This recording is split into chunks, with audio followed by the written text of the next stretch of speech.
Hello and welcome to FAES Foundation. Today we are going to talk about some of the biggest challenges that the European Union is facing at present. The effectiveness of the monetary policy in a context of, let's say, disappointing recoveries of the European economies, and the increasing role of the European Central Bank in this post-crisis period. We are very lucky and very grateful for being with Guntram Wolff today. Guntram is the director of Bruegel Institute, which is one of the most prestigious and influencing think tanks in Europe. And Guntram is also one of the most recognized experts on European economy and governance, fiscal and monetary policy, and public finance. Thank you, Guntram, for being with us, for joining us today. It's indeed a real pleasure to have you here. Thank you for having me. I think this conversation comes at a real good time, not only because the topics we are dealing with are very interesting and they are in the center of the European debate, but also because recently both institutions, Bruegel and FAES, have just published two policy papers on these topics, even if I'm not wrong, the same day. In FAES paper, two main conclusions could be highlighted. On the one hand, a very expansionary monetary policy during too much time could be very harmful for the economy as because of the side effects it triggers. And on the other hand, it might seem that there is a lack of coordination, or at least some kind of contradiction between monetary policy and financial regulation, also very harmful, for example, for the profitability of the banking system.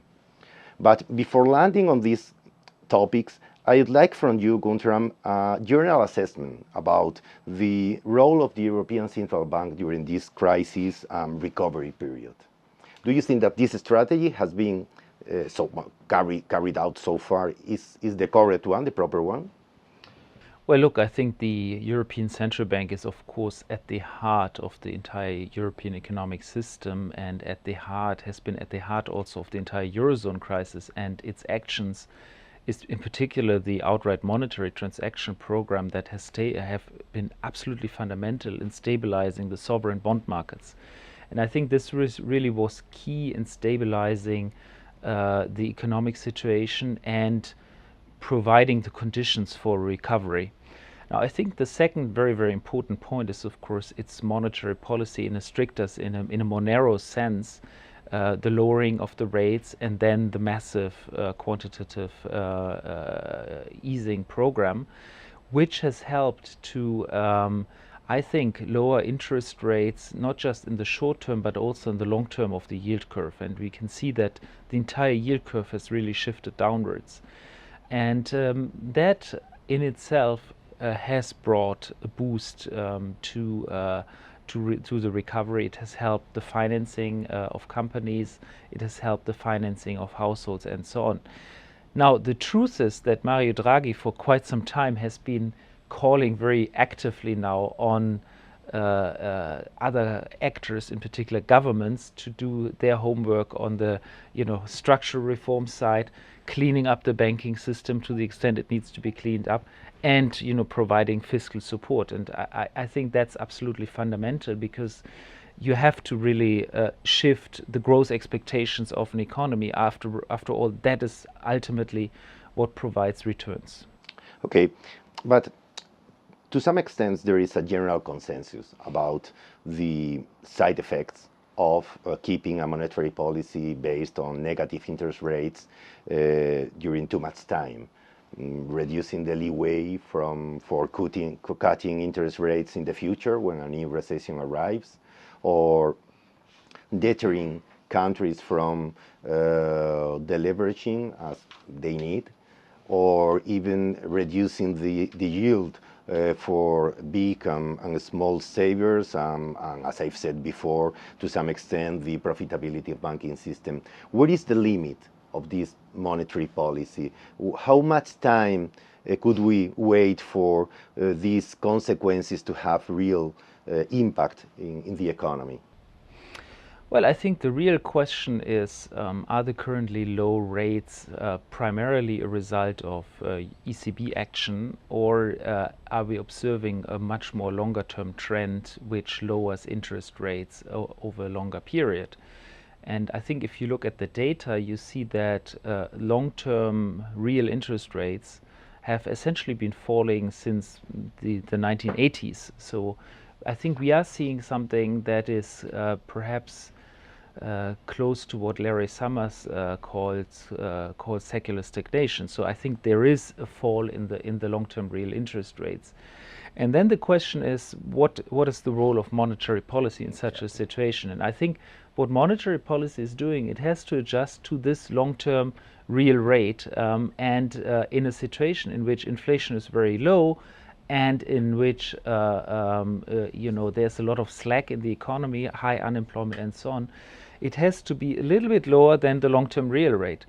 So the Vixelian neutral rate, the so-called Vixelian neutral rate. So I think what we really have to do, and that's why Draghi, I think, rightly calls for structural reforms, what we really have to do is we have to move up the neutral rate. So we have to increase the returns in our economy, improve possibilities for investment, integrate the single market, improve public infrastructure, create new investment opportunities, because that is ultimately what drives economic returns.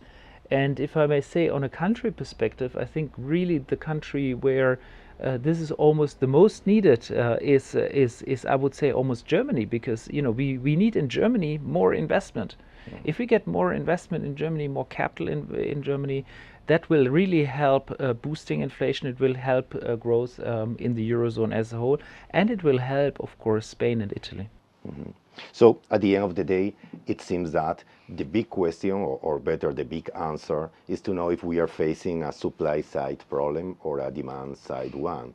But from the demand side, as you have said, the investment is not responding at all to lower and lower prices, and on the supply side, government is not responding at all to the need for implementing structural reform. So it's very difficult to be optimistic in that situation.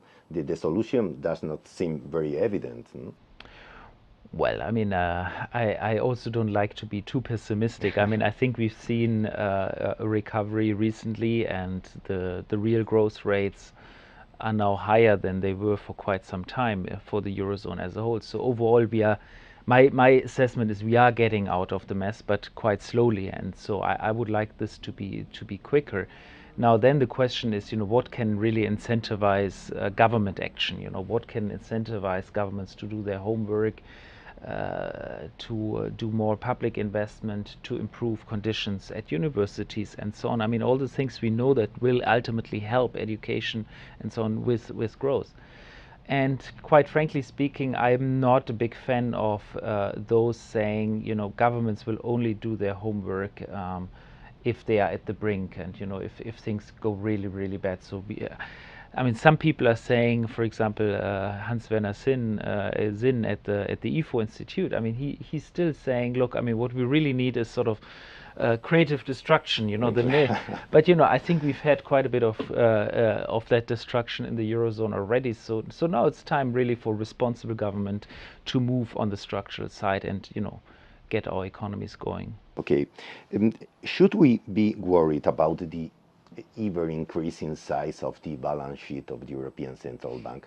Let's say having more than 30% of all national bonds it seems to be a bit risky. Your opinion?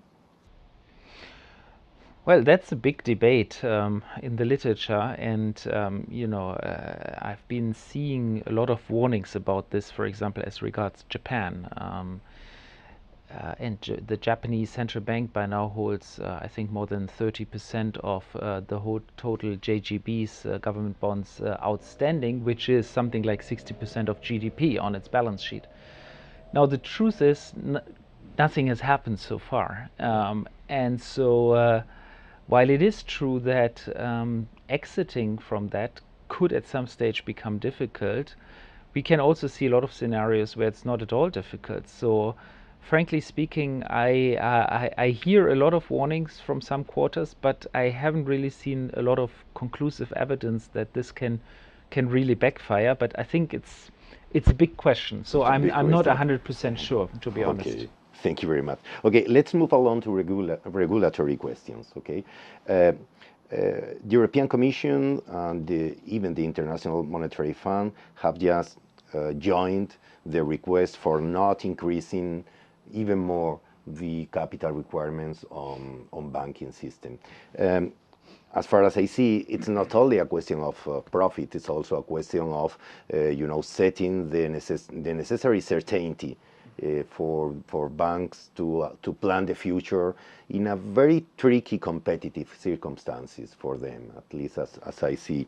Don't you think that this strict regulation after the crisis is to some extent contradictory with the idea of encouraging the credit to companies and in turn to promote economic growth? Well, I think on a macroeconomic level, one may get that impression, but I think if you look a little bit more closely at the micro level, I think what you see very quickly is that banks are doing what is called zombie lending. So they are providing credit to companies that basically don't deserve that credit anymore, and where the plug should be pulled. There was a nice paper by a few scholars from New York University, NYU University, that showed that in Italy that is still the case in some at least to some extent. They are leveraging, and at the same time they are increasing credit. Well, they are keeping the credit up for creditors, for corporates that don't deserve it, but they don't extend new credit to new firms.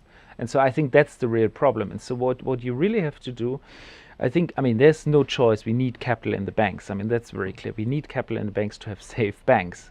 But, we need to force banks also to work through their NPL portfolio, so the non-performing loans, and get really rid of that NPL problem. And I think that ultimately has to come from the supervisor. So the supervisor has to make a very strong push. And yes, it will mean that the credit volume on the books may actually decrease, and so in that sense, it is contradictory to a macro credit expansion. But you basically get rid of the old problems, the zombie problems. That's what you have to get rid of. Free the balance sheets, and then create new credit to the new corporates. I think that's the real story you have to work on, and I think regulation can play some role, but especially supervision has to play a role in this. Okay. Final question. I think that, it's a closed debate, but giving the European Central Bank, for some experts, giving the European Central Bank the supervision, the single supervision, and the power to regulate and to implement monetary policy might not be working properly for some experts. Actually, in Germany, this debate were solved by separating these responsibilities, and this is also a very rooted debate in economics. Do you think that could be a problem in the future, or this kind of incompatibility? Well, I mean, as you say, it's a very long and old debate. Can bank supervision and central banking be under one roof? We have very different traditions in different jurisdictions. As you know, for example, the Bank of England has just taken on supervisory responsibilities just very recently. So I think we really see very different trends in different jurisdictions. In Germany, indeed, there was a debate. The Bundesbank rejected it at the time when, under Axel Weber, they could have actually acquired banking supervision. Now, somewhat paradoxically, it was the German government that actually wanted the bank supervision to be at the ECB because they thought the ECB is the most credible institution. And so, frankly speaking, I thought at the moment when banking union was created, the only institution that could have done it was the ECB. I mean, I think that was really the truth. I mean, no other institution in Europe would have been able to hire, let's say, 1,000 supervisors, and that's the number of supervisors they hired within basically a year, no other institution had the administrative, financial, political capacity to do all of this. So I think we basically had no choice, and it's much better to have the ECB doing it than continuing the decentralized supervisory framework. Okay. Well, thank you very much, Guntram, for joining us today and for your highly clear and useful answers. I really hope Bruegel and FAES could work together again soon. Okay, we'll see you later on. Thank you very much. Thank you very much.